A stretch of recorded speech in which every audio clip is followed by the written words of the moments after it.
Do you yearn for travel that involves outdoor adventure and learning? I do. I also have a passion for all things farming and agriculture.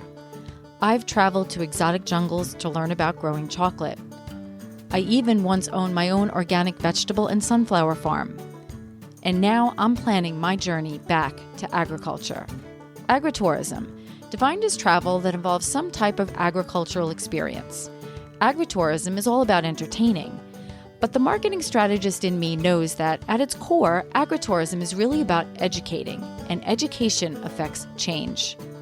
My future farm needs to deliver a profound experience to all of its visitors. It needs to educate people about food, health, and climate. Join me to learn from experienced agritourism farmers and entrepreneurs and help me build my future farm strategy. And who knows, maybe one day soon you'll find yourself in a tropical jungle cutting open cacao pods with a machete, or savoring an outdoor plant-to-plate community dinner with 100 guests at a farm in Illinois. So let's tap into the agritourist in you. It is never too late to take the first step toward our dreams, no matter how big or impractical, or seemingly outrageous. This is a quote from Jane Lee Rankin from her compelling memoir called Farm Family. This is a book about the adventure that created Apple Hill Farm in North Carolina. It's all about how a solo mom with a broken heart and no farming or livestock experience created a renowned agritourism destination and thriving mountaintop farm. A chance encounter with an alpaca in the year 2000 at the Kentucky State Fair planted a seed for Jane that grew into a big and life-defining dream of wanting to raise alpacas. I have to admit that I know very little about alpacas, but after reading Farm Family and interviewing Jane, I want to drive down to her farm and meet these animals that Jane describes as having a deep, spiritual knowing. To quote Jane, "A farm was the perfect environment to raise a young son. Through the challenges that arose on the journey, it was will and my faith that provided the strength to get up and keep moving forward. Somewhere along the way, I became a farmer, a lover of land, animals, and plants, and a memoir writer." Jane recognized the importance of being in the moments with her son Will, and throughout the memoir, we had the opportunity to experience those important, memorable moments of love and learning. Jane's connection to her son Will, the land, the animals, and the people she attracted to share in her journey are truly compelling. Apple Hill Farm is open year-round for guided walking tours to meet and learn about the animals. In summer, they offer experiences such as barn quill painting, goat yoga, knitting with the alpacas, and so much more. They also have an Apple Hill Farm store that sells all sorts of amazing items such as yarn, alpaca socks, gloves, apparel, and honey. And in addition, Jane helps other farmers and entrepreneurs by offering classes on agritourism and educates people about farming, animals, and where our food comes from. This is your Agritourist podcast host, Jen Ross. Enjoy my conversation with Jane Lee Rankin from Apple Hill Farm. Lee or Jane? What's the preference? You can go by either one. It's okay. Jane Lee Rankin for the book. I actually go by Lee. So it's a little bit all over the place. How about that? Okay, that's fine. It's all good.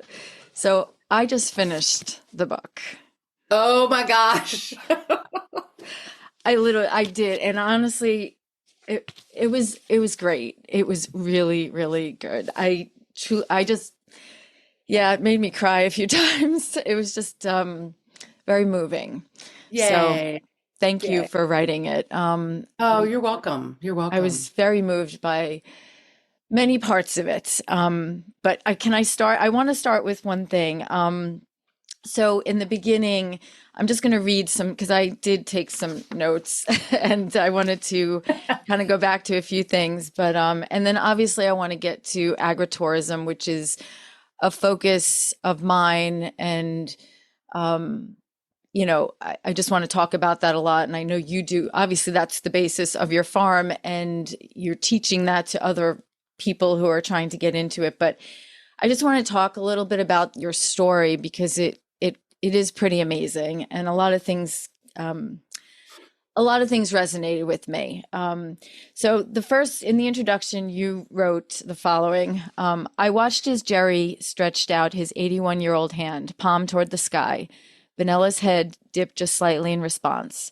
I recognized what was happening, the magical moment between human and alpaca, a transmission of energy invisible to the eye, but not to the heart. Now, I know you had your own moment with your first alpaca. Just I tell did. us about that, because I think that obviously set the stage for the Yeah. story. And it, I want to know what that was like. What was that moment? Describe it to me. So in 2000, I was at the Kentucky State Fair with my son, who was one at the time. And first time I've ever been to the Kentucky State Fair that I remember, right? I'm not sure I've ever been. And we were wandering through, chickens and goats and sheep and all the different animals that they have at a state fair. And we came around this bend and there was an alpaca. And I was like literally eye to eye with this alpaca. And everything disappeared but this alpaca and I, right? Like the fact that I had a 1 year old in a stroller in front of me, the smells that were in the room, the sounds, the bleats, the mahs, around me, everything disappeared. And it was just this magical connection. And that was the beginning of the journey of raising alpacas. That's the first time I had ever met an alpaca. When you were in, like, what were the feelings in that connection? Like, what, because we can connect with people and animals at many moments in our lives, but what do you think it was? Like, what was To it? me, it was very spiritual. It was a beyond animal human connection, very spiritual. And I still feel that with them. And I hear that in response to them all the time from people. Obviously, Jerry, when he had that connection, um, it is not unusual that, we'll take a tour out and we're standing in front of the alpacas and there will be like this pause. And for 2 minutes, nobody says a word. And I know that that's what's happening. So it's this magical alpaca energy. And my having raised them for so long now, I think that they date back to Andean times and Incan times, right? And they have survived as a species, very much intact as a species, like gathered together as a species, and their energy hasn't gotten watered down. And I think it dates back to that. That is the only, you know, logical thing that I can attribute to it. It does not make sense. And it makes every sense, right? It's one of those things. Yes. It does makes no sense and it makes every sense. I guess people just have to meet them. And I don't know that it's that way for everybody, right? For some people, it's horses, and I absolutely love horses, and I love dogs, and I love goats, but there's something just unique about alpacas and their energy. You had a home also at one point in the Catskills.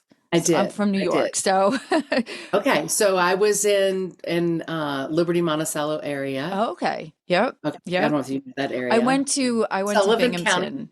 Okay. I went to school in Binghamton. My daughter's up in Geneseo right now, and I live on Long Island. So we're always going Okay. through that area to get up to Binghamton and stuff like Right. that. Right. And what brought you to the Catskills?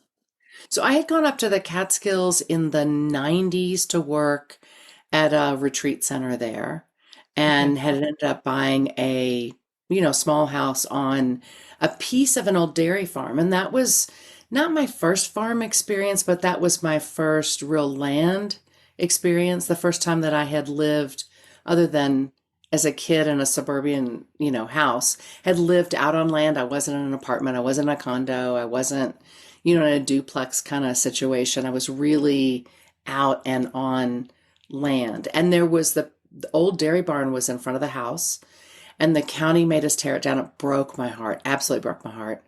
And we transformed the back of it we turned the base of it into a patio and then backfilled and made a garden. And that was my first kind of land experience. And I had thought often during that time, wouldn't it be cool to raise animals? But I didn't know what. Like my neighbor had cows, and I was like, yeah, no, that quite isn't quite it. So there was, when I went to the Kentucky State Fair, there was a little bit of a question like, is there an animal here that's going to pique my curiosity? Because I loved, after I lived in the Catskills and lived in that house, that was where my heart was. And then when I was in Louisville, that's where my body kind of lived. I sort of like joked that I like Right. heart was in one place, but my body was another. And we would go back for the summers. So I would have long periods of time there. But it just, the moon at night, the stars.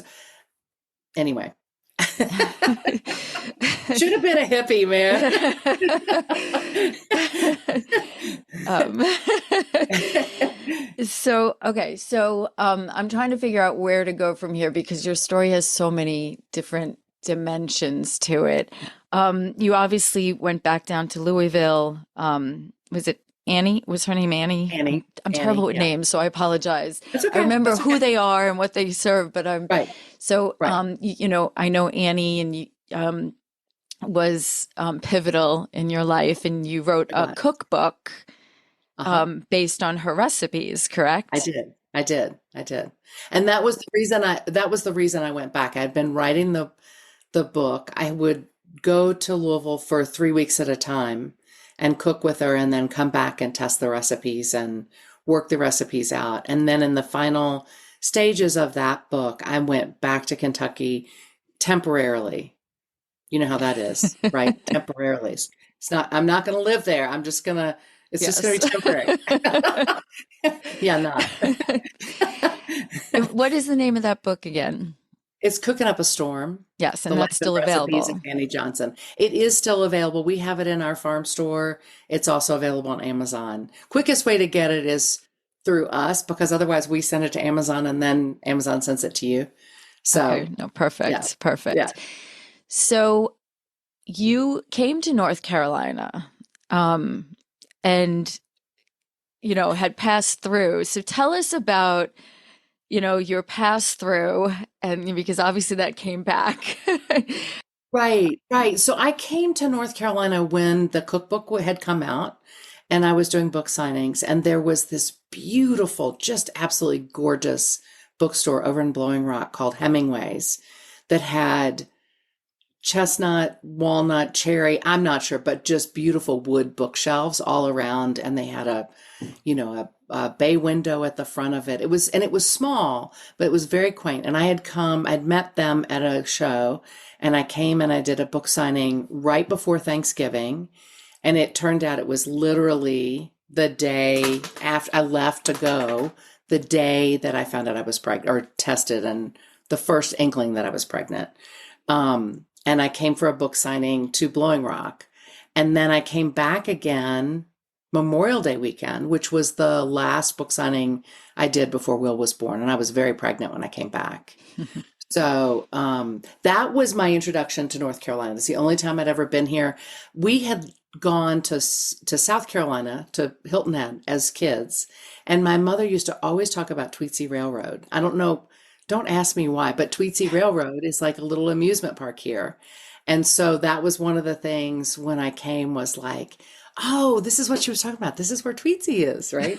So, so one of those, old memories and yeah. And so while I was here for that, this was in the late 90s. So maybe I had a cell phone. I don't know, but I had handwritten instructions for a restaurant that was literally down in Valley Crucis, right down the mountain from where I am now. And I drove to this restaurant and I just had this just uncanny feeling like this is something big's happening. Now, mind you, I'm pregnant, right?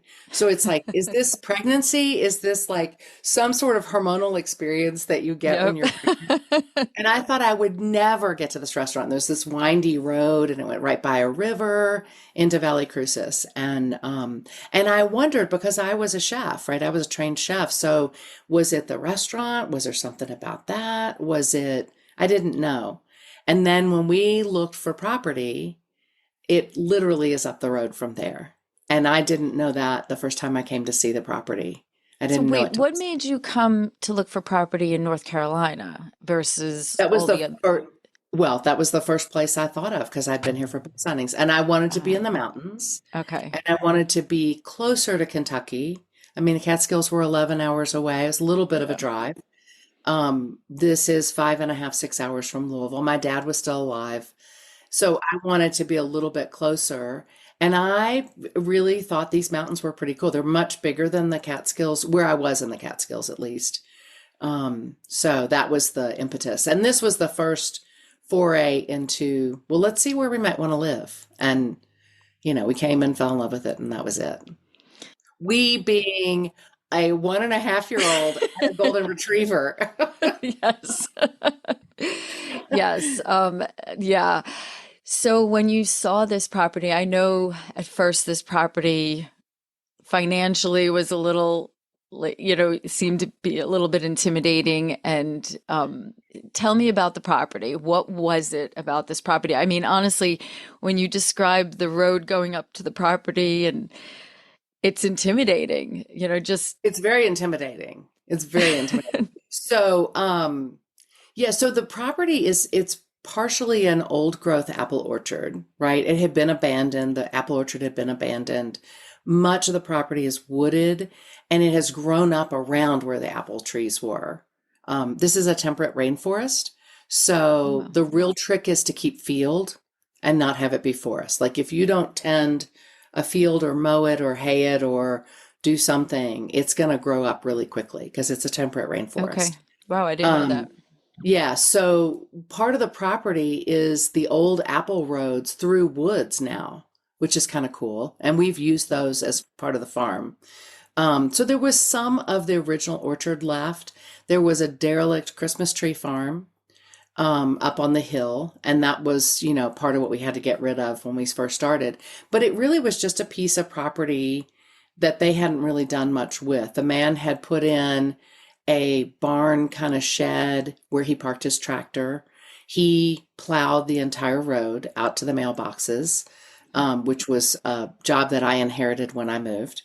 And he loved being out and working on the land and that kind of stuff. So it had a barn shed kind of space, and then the house. He was an engineer, so the house was built. It's very modern.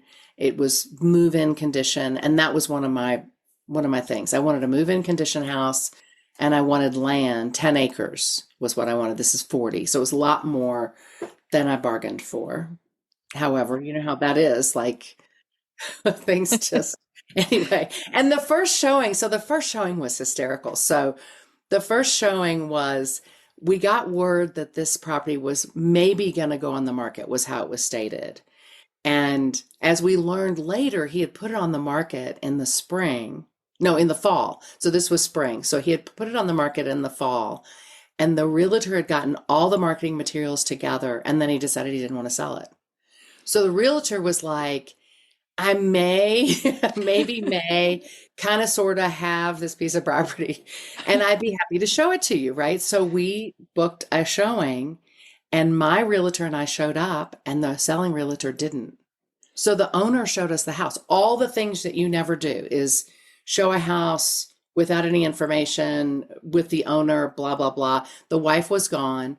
And so we didn't have the piece of paper. Like we didn't know how many bedrooms it was. We didn't know what size the house was. We didn't know what the price was when we looked. Maybe that was a good thing. Maybe, I don't know. But it was like completely backwards from anything in real estate. Anybody who's a realtor out there is probably cringing right now. Like that's not the way to do it. But you made it work. Yeah. Yeah. Well, and so after that, then I kept comparing everything to this. Even though I had said, no, it's too much when I found how much it was, I was like, no, it's way too much money. It's way too much land. I can't, there's no way.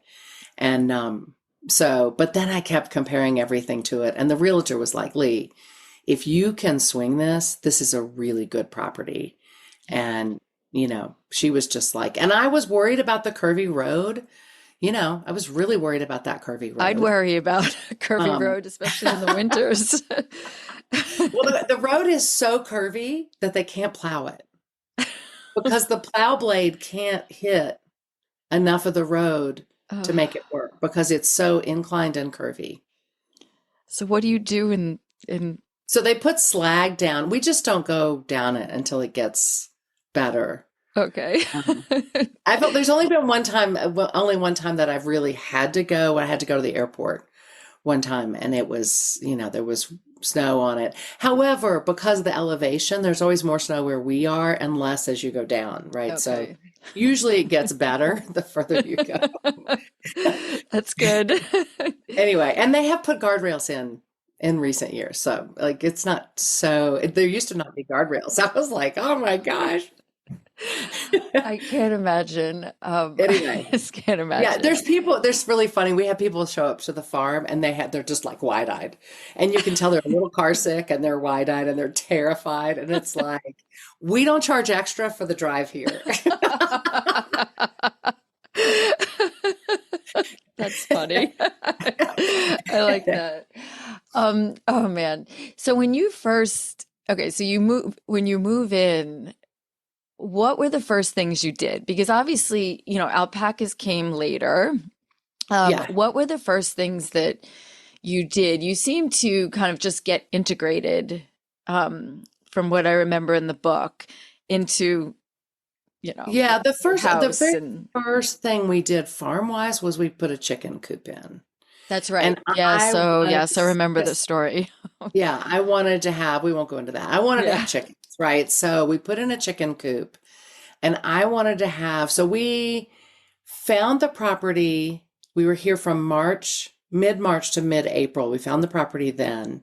We were moved. I had sold both the house in New York and the house in Louisville and moved out by October 1st, and we were here to move in. It was insane as a single parent. It was like, I look back on it and I think, yeah, what was I thinking? It's crazy. Anyway, so we're here and we get here, and the first thing I want is chickens, right? So I find somebody who can build a chicken coop.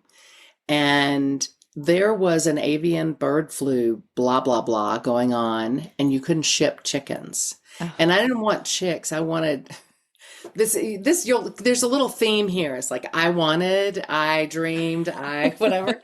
So, and I was dead set on Dominicker chickens, which is an old, or Dominique chickens, which is an old heritage breed chicken, and they have sort of a herringbone pattern feather. They lay a brownish egg. They're really hardy. They're perfect for this environment, but they're one of the oldest chicken breeds. And I found somebody in Ohio that had adult chickens. So we actually went on a visit back to Kentucky. We went and I picked up my city friend in Cincinnati, Ohio, and took her on a chicken run to go pick up chickens and put them in the back of, I think I had a Jeep at that point, in the back of the Jeep, and we drove back with them. So we had chickens before Christmas. So Excellent. Excellent. One of the things that stood out for me was your connection with your son and the time and energy as parents, as a mom, we're busy, and we want to have that connection and do these things, but I so appreciated the time you spent with your son, Will. It was, it was amazing, especially as a single mhm, parent. You put so mhm, much energy and fun into your lives and his growing up. And that really resonated with me in the book. mhm, Just mhm.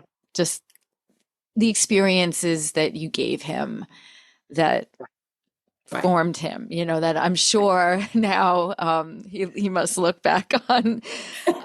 But I don't know, that I appreciated that. And I think Yeah.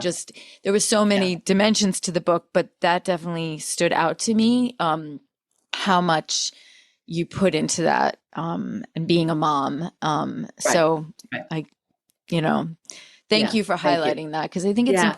Well, important. and I was a solo mom, right? It was just the two of us, right? And so it was a little bit of a choice, like, what can I do with my life while I'm raising him that serves both of us? Yep. And little did I know that a farm was the perfect thing. I don't know that I really knew that. It was just sort of a guess, and it was Yeah. It was a little bit, I think of parenthood as a chance to go back and do it all over again, right? And be a kid as an adult. I mean, the things you get to do as a parent that you couldn't, I mean, you could, not that you can't, go to Disney or do those kinds of things, but it's such a great time to spend with a child growing up and be an adult and be able to experience those things too. I mean, I enjoyed all along the way. There's one thing that I probably didn't enjoy, and that was he was a Boy Scout. And when he was a tiger cub and a whatever cub and whatever, I had to go on those campouts with him, with all the men.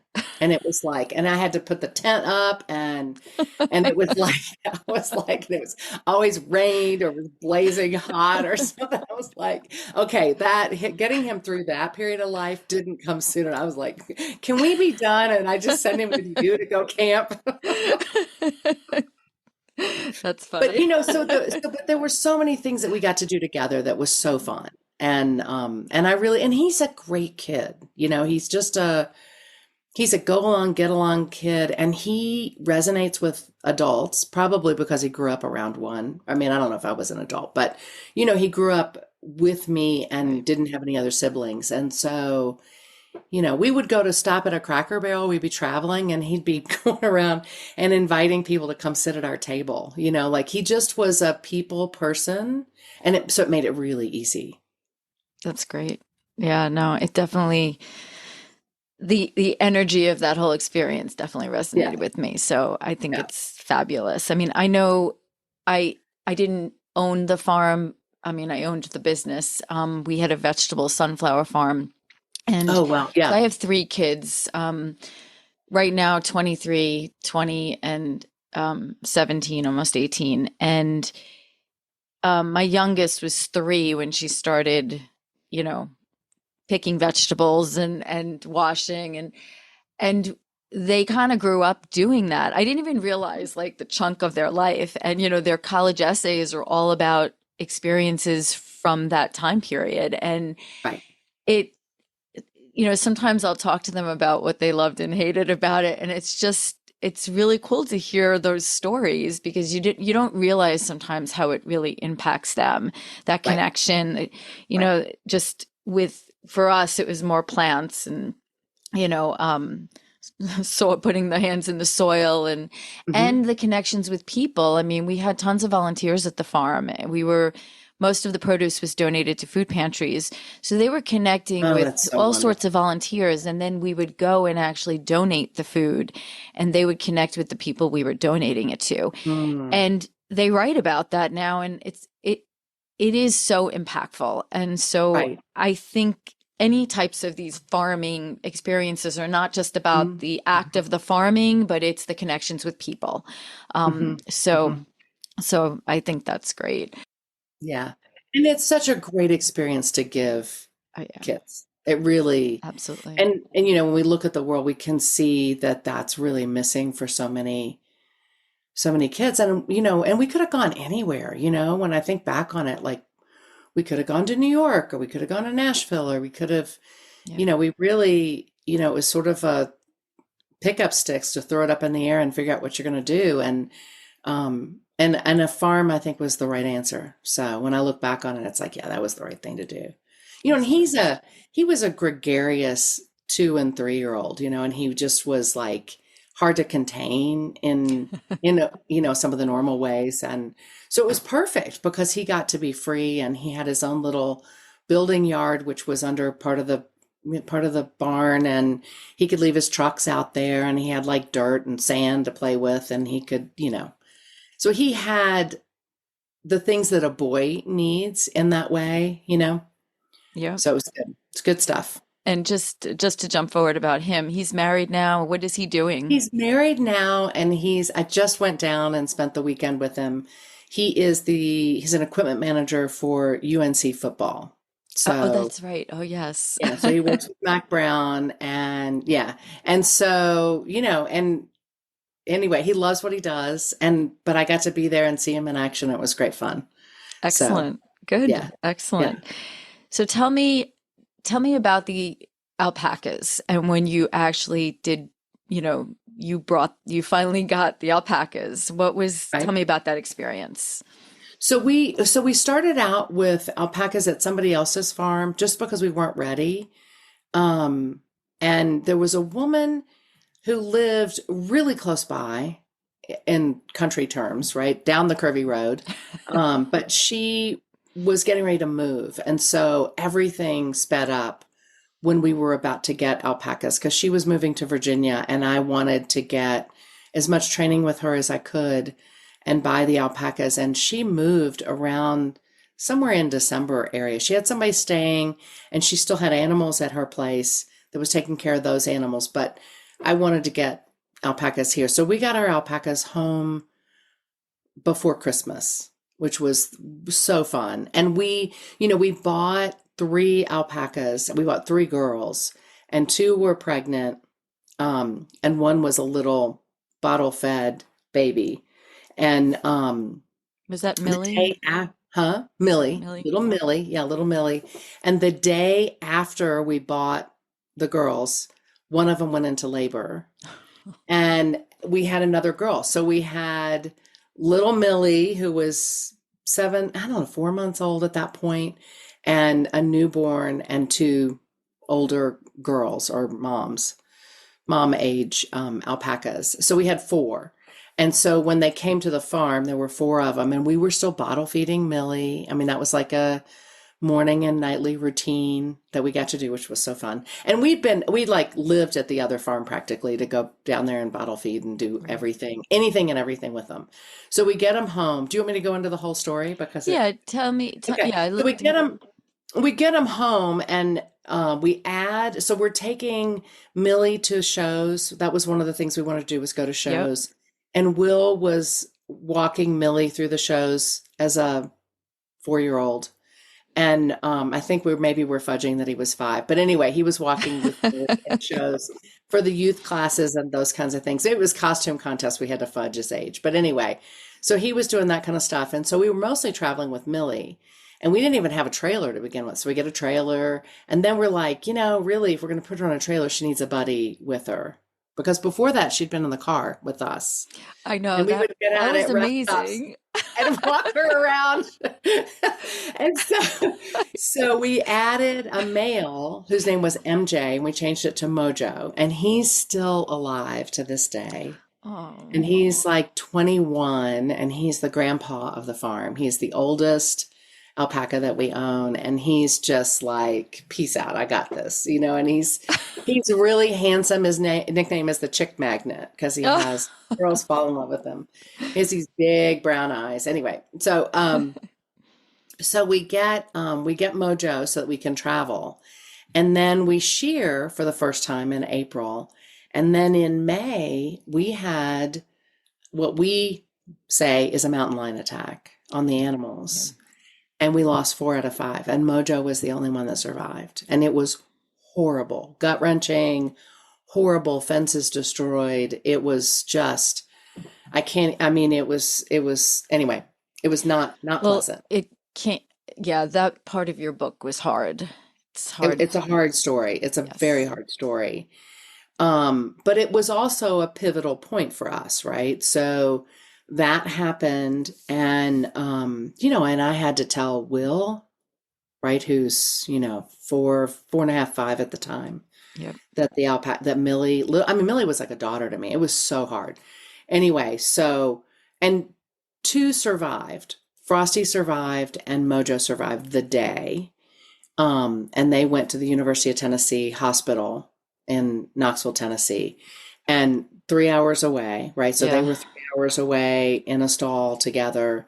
And 3 weeks into it, Frosty was pregnant. We were kind of hoping we could get a valuable cria or baby out of it, but that didn't happen. So the deal was she never stood up, and the deal was if she went into distress or she aborted, that was it. We were done. And so we got the call and we took another alpaca. We put Stitch, which was a buddy of Mojo's at the farm he came from, into a stall together. The two of them went into a stall together and we euthanized Frosty. And, I mean, it just is, you take a 5-year-old on that kind of journey. And he was supposed to, this was a real gut wrencher. He was supposed to be in the costume contest in Louisville, Kentucky, my hometown, which was like the triumphant return, right, of the prodigal daughter Right. to town. And he was going to show her in the costume contest, and they were going to be a bride and groom. So we were going to get a little tuxedo for him. And anyway, so that didn't happen. Anyway, so we end up at the show, and we had insurance on them. So we had insurance money from their mortality policy, and we rebought alpacas and learned how to protect them. That was the key piece of information Yeah, at that that was time. really, uh, I learned a lot from that. Yeah. Explain that because, So and so we also, worked. I do have a question. Like, it seemed to be the mystery of whether there was a mountain lion or Um, not. the state of North Carolina still does not acknowledge that they exist. Really? Why? Um, I mean, It that they just, don't exist. They don't admit that they exist. If you talk to okay. the farmers and the hunters, they'll tell you they do. If you talk to the state, they tell you they don't. So, Interesting. Okay. so that's where the question is. I believe Okay. there are mountain lions, and the state of Tennessee has now acknowledged that there are, and we are within territory of Tennessee. So maybe it was a Tennessee mountain lion, not a North Carolina mountain lion. I'm being a little sarcastic, No, but no, it's just it's one of those things. It's just like, yeah, right. it's strange. Like I It was just really was like, strange. So I what's ended up in that whole controversy, which was really odd. But I met, so there was a woman that I had trained with who does, Marty McGee Bennett, who does camelid dynamics. And she lived in Oregon where they have mountain lions and they acknowledge that they have mountain lions. And so what they do out there is they either do an inside fence with dogs and or llamas on the inside with the alpacas and then donkeys on the outside. And so she and I talked, and she said that's what you need to do. And she also said I wouldn't recommend doing dogs because if occasionally a dog will turn and go after one of the alpacas, it's very rare, but it's there's a reason to be concerned about that. okay? And if that were to happen, you would be out of the business. You would not, you'd be like, I'm done. Like, so she was like, you should do llamas on the inside and donkeys on the outside. And so that's what we do to this day. We have 5 llamas that guard in any number of fields. And then we have donkeys around the outside, like in a moat around the outside. So interesting. And what is the theory behind So that? the theory is, so theoretically, a mountain lion can pretty much get into anything they want to get into, right? Our barn up top on the top part of the farm, they could go over the roof, right? So without fencing the roof and all the things, we're working with behavior. So we have an outside electric fence, which didn't stop them before. Electric does, they don't care about that. Like they don't care about electric, they didn't care about 200 pounds of tension on the high tensile fence. They didn't care about any of that. But anyway, so a donkey smells like a horse, and a donkey will face off with something, as will a llama. So you're working with behavior. A mountain lion Huh. does not want to be chased or faced. They want to be the chaser. There's a predator prey thing. So you're really working with behavior and smell. Um, and Wow. so I far didn't it's know that. worked, right? So That's far it's been successful, and we have actually had mountain lions on the property, proven that we had mountain lions on the property, and they have not gotten into the fence. hmm. So there's been more than once that we've had them around, and I'm always like I have like mountain lion radar, like I can tell if there's something going on. The deer disappear if there's a mountain lion around. You don't see the deer out. Hmm. So, most people get upset if they come home and there's a deer right next to the road. I'm like, yes, we're good. We don't have a mountain lion. We're That's safe. true. Very interesting. Okay. So, okay, so you fast forward, you now have give me the lay of the land as far as the So animals. so just to sort of finish that story, so what happened as a result of all of that going on was that we became story, and story travels. And so Yep. people would go to the Mass General store and they would hear the story of the lady, maybe it was crazy lady up on the hill that had had a mountain lion attack and was using donkeys and llamas to protect her alpacas. And people would drive up. There was no sign. They would drive up, they would find us. And then when they got here, we're at the end of the road. When you're here, right? Like you can't just, you're not on your way to Aunt Susie's house. You Right. have come here. And so we would spend 45 minutes talking to them. Every time somebody pulled up, it was, 15, 20, 30, 45 minutes. And I said, maybe we should figure out a way to have people come because they're interested Right. and give them a time to come. And then we're not in the middle of doing shots or trying to unload hay or do whatever we Yep. were doing. Yeah. So that was how we started in agritourism. It was very organic. I mean, we are literally at the top of the mountain at the end of a gravel road. It's the worst business plan ever for an open to the public business. I mean, when you get here, you've arrived. And we joke that we weed out all the grumpy people on the way here. They turn around and That's good. I like that. so we only get fun people. But I like that though. You're the destination. You're the end of the road, you Yeah, know? yeah, yeah. So, so you, another thing I admire is that you've taken on so many different animals, and every animal has its own Story. protocol and story Mhm, and mhm. and things that you have to consider. And I mean, I would get overwhelmed with the number of different plants we had to grow and vegetables, and every plant needed certain tender love and Right. care. Animals are a whole different level. And how do you, I mean, when you take on new animals, because obviously, the donkeys, and the llamas, and the alpacas, and the dogs, and how do you like, do you get nervous moving into, like taking on something new? Actually, not really, because we're really organized. We have to be really organized, right? Like we have to be organized around food and hay Yeah, it's a and lot. supplies, and I mean, we don't have a hay supplier close by, right? So we have to be organized anyway, and we work with systems for feeding and all of those things. So for me, it's not, for us, it's not overwhelming. It just becomes another layer. And I'm sure if we were doing, high intensity vegetable growing, it would be the same thing. It's just another row of plants, right? And Yep. it's because you're in that world, you just know it's okay. So what minerals do they need? What food do they need? When do they need shots? And, all of those things. Now, there are moments when three or four groups of animals have got something going on that it Yep. gets a little nuts, and there's always something. There's always something, somebody, some issue, it seems like, going on. And we have some older animals. We now have 3 dogs that are in double digits. So we're always kind of dealing with something like that. Yep. We've got Mojo who's over 20, which is considered elderly. And we're getting better at treating elderly, right? Because our animals have grown up. It's been 20 years since we started this adventure.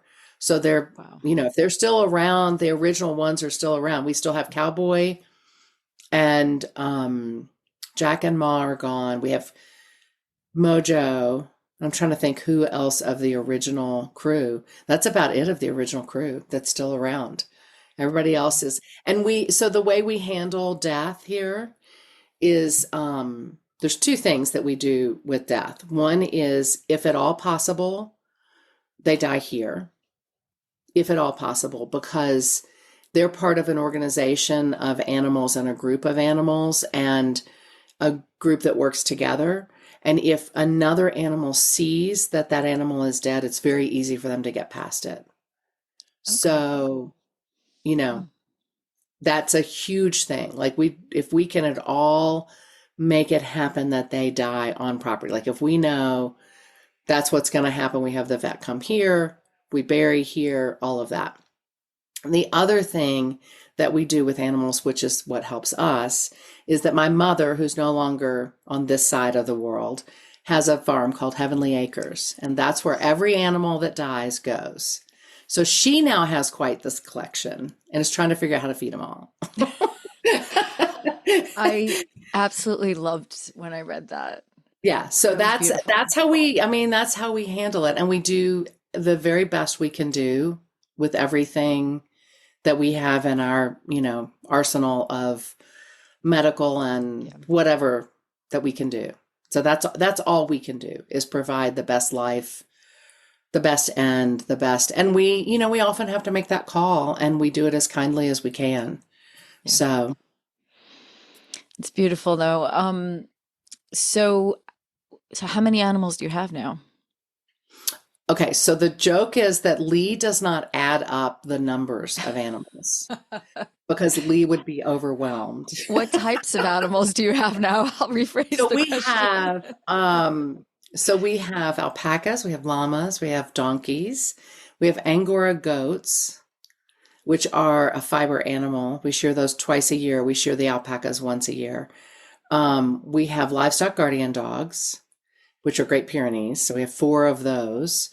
Um, what else do we have? We have a zebu, and we have another goat that's a buddy to a goat that needed a buddy. And I'm trying to think what else. And we have cattle. So we have 8 Randall lineback cattle, actually on a separate property, but we also have cattle. So, Okay. um, but I don't add them up. And then we have chickens. I don't add them up because I'll be over. Okay, no numbers, just types. That's good. So tell me, there's a lot. I know. I don't blame you though. I would get overwhelmed by that too. Um, I know that in your epilogue, you spoke about all the things you're doing now. Your Apple Hill Farm is open year-round for guided walking tours to meet and learn about the animals. And you also offer barn quilting, painting, goat yoga, knitting with the alpacas, special tot tours for 5 and under, and alpaca and goat shearing. And then you have your store. So you just want to Mhm. tell me a little bit about, um, you know, some of those things and what people can experience?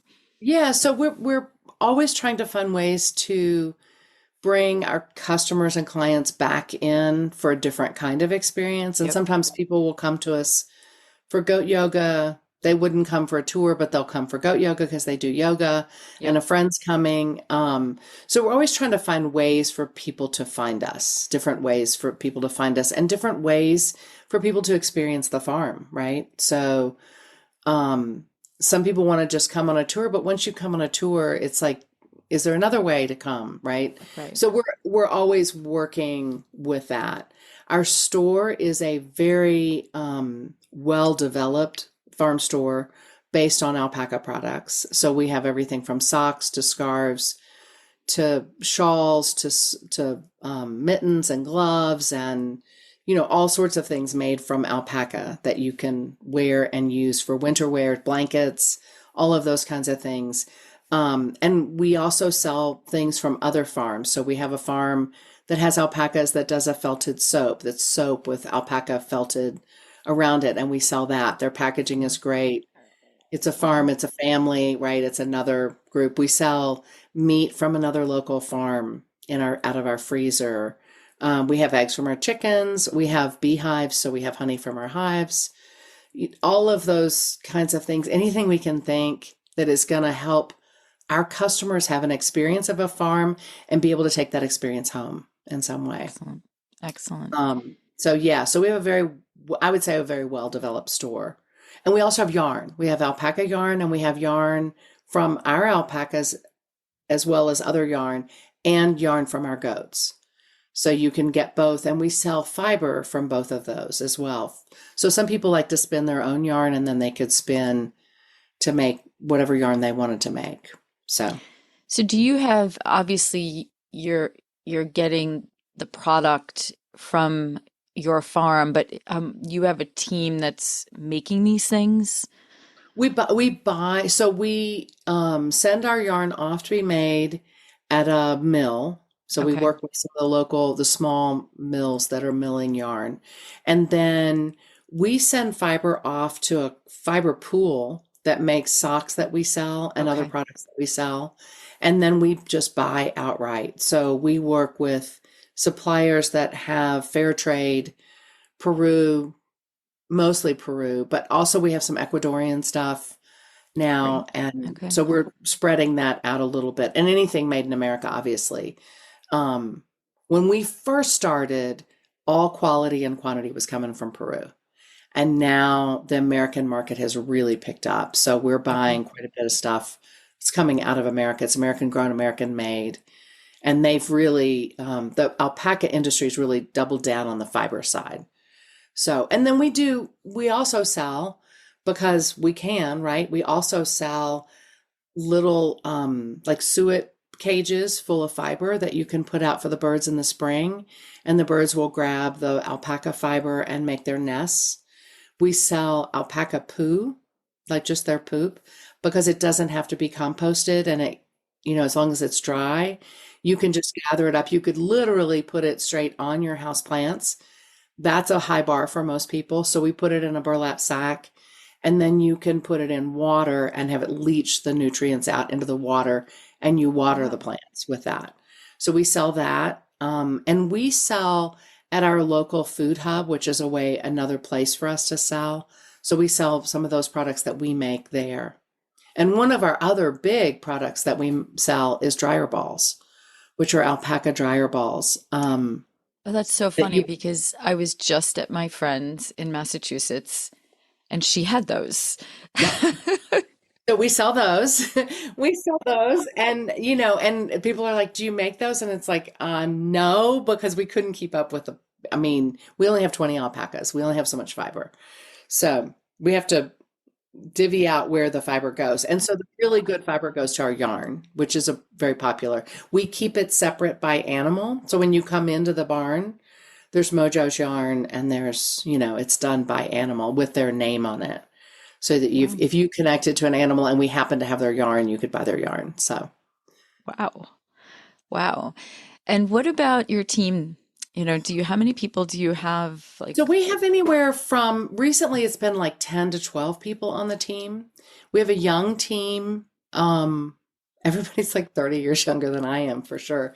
Or almost every. We got one person that's not. But for the most part, it's a pretty young team. We have a lot of students that come through that work with us that are at App State, Appalachian Great. State, which is Yep. our local big college. There's also Lise McRae College in Banner Elk, and we pull from there. And it's a great college job to do tours. And they are tour guides, so they can, they get to learn how to present themselves in front of a group and how to navigate a farm with a group that might be your family and three other families, and Yep. maybe, you know, different ages and maybe a young child and maybe not so young adults, right? So it's a incredible skill set to learn to navigate through the farm and give the information, answer questions, tell stories, kind of entertain, right, and take them through the farm and Yep. educate. So yeah, so I feel like we work really hard as a management team to make that a really good experience for our employees, which we don't Yep. feel like they're employees. They're really more like family. Yeah. And, we've just been through, not to date this in any way, we've just been through Helene Yeah. and we were affected by that. And one of the things that we did was really keep our core team that came back right away. We took them every day into Banner Elk and we had a meal together because it was a really dire situation and it was really scary for all of us. And that was one of the ways we survived it was we did that. We did all sorts of things to kind of navigate as a group through that. Yeah. So it's important. We need to and it's also true without an emergency, right? Like just somebody's going through a rough time and how can we support them? And if they're in school and they end up having a semester that ends up being harder than they thought it was going to be, do they need more time off? And how can we work their schedule around that? So we really work closely with our students in that way. Excellent. Now, you have an agritourism class that you teach, Yeah, so or we teach a 1-day class called Agritourism Works, okay. which is for farms wanting to open for agritourism. It's a little bit of the nuts and bolts and sort of the getting clear what the why is and what they would want to do, because every farm's different. They're so different. And every farmer is different. So every farmer has different skills they can bring out in their agritourism business. So, Do you um, see an uptick in farms interested in this? absolutely. And what I Absolutely. mean, is it is it mainly because of financial reasons? Like, what is I'm sure you see Well, themes or I trends. don't see every farmer, so I can't say. I see the ones that are interested in agritourism, right? So my point of view is a little bit specific to that group, but it is definitely financial, right? We've got farms that are really moving into agritourism and they have generations moving back to the farm to help with that business. Yep. Um, and and we have families that have kids that have skills that aren't picking vegetables that can help with agritourism, right? And that gives them an entry into the farm. There's a huge need for conservation of land, and agritourism becomes a way that a family can preserve the land and keep it going. And it also is what a lot of people are doing that are starting farming. They go into the idea, I want to have a farm, but I want to teach people. And so it's so exciting. It's That's so a exciting. that's the word And that came to my mind. Exciting. it's so creative, right? Because it's everything from people who are doing you pick flowers. I've seen in recent years that poppies are now a big thing. People are doing fields of poppies. They're not great for picking, but they're fabulous for pictures, and people will come to see them. And then there's the sunflowers and the corn mazes and Yeah. all of those things. So it is there's no limit to what you can do with agritourism, really, because you can do everything from really high entertainment Yep. to just one-on-one walking around a farm or creating experiences for people to come be a part of a farm. Yep. So, yeah. When you reflect back, I guess, what are some of the things that come to your mind as far as how you might even advise someone else who's thinking of taking on, especially animals, because I think that's it's a different level of commitment than a vegetable. Um, so, I'm very dream based about it, right? If you have like that calling and that dream to have animals, to do a farm, to tend the land, in any way, shape, or form, because animals also tend the land, right? It's a Yes, different way of tending. Our absolutely. cows are keeping those trees out of the fields, man. It's very important. Yes. Um, so, yeah, so my thing is that if you have that dream, if you have that inkling to explore it and to see, go see some farms and see what piques your curiosity. You'll know if you want to do it. Like it is not, I mean, I may be wrong about this, but I don't think it's something that it's like some inkling that you won't notice. It's pretty clear. I mean, to me, it was super clear. Yeah. Most people that I know that have that pull, it's very clear. We have a lot of people who come to the farm and they pull me aside afterwards and they're like, this is my dream. Doing this is my dream. And then I work one on one with people that have that dream to look at their land and what can they do and what makes sense. But if it's something that you're pulled or called to do, listen. You got to listen. Life's too short. You got to listen. And you're Yeah. never too old. I was 40 when I moved here. I was 60 when I wrote my book.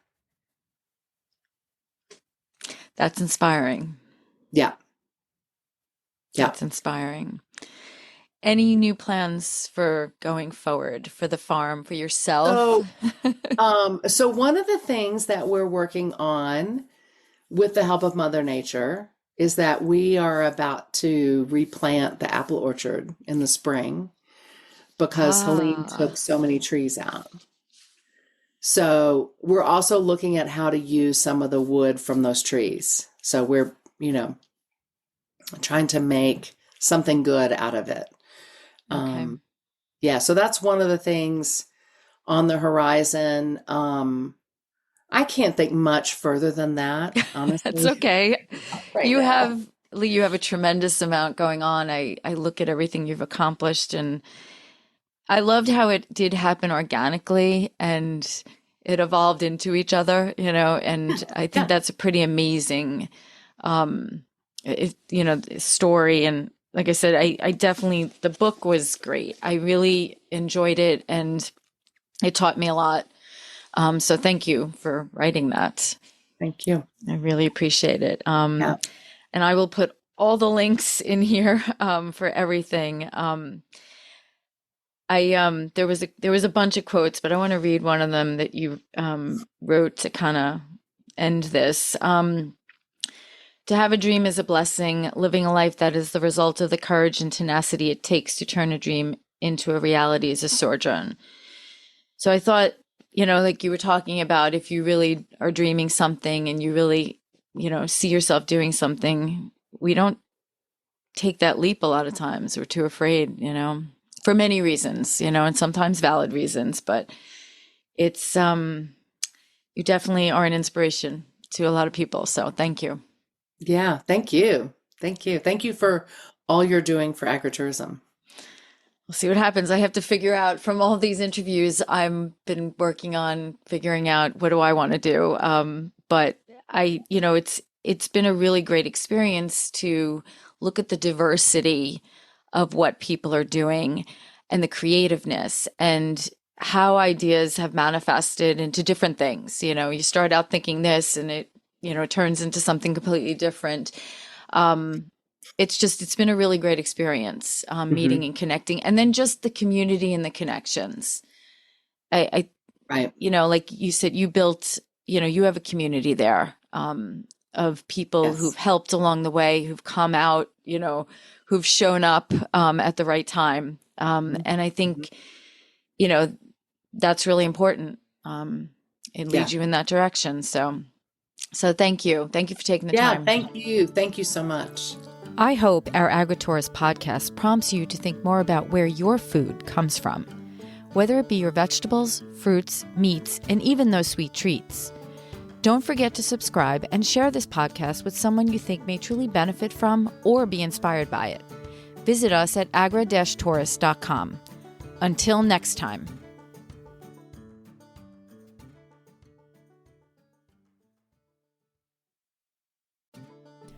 As we are learning from many of our farmers and entrepreneurs, strong connections help propel our visions. Through my interview with Lisa Chase from the University of Vermont Extension and Vermont Tourism Research Center, I was connected to an exciting and new organization called the Global Agritourism Network, or GAN for short. The Global Network is made up of agritourism stakeholders from around the world. They include farmers and ranchers, researchers, educators, community planners, policymakers, agricultural service providers, and tour operators, among others. It is currently free to join, so if you have any interest in agritourism, check them out at agritourism.eurac.edu/GAN, or just Google Global Agritourism Network. The link will be in our show notes as well. You never know, this global network may help you take your agritourism vision to the next level.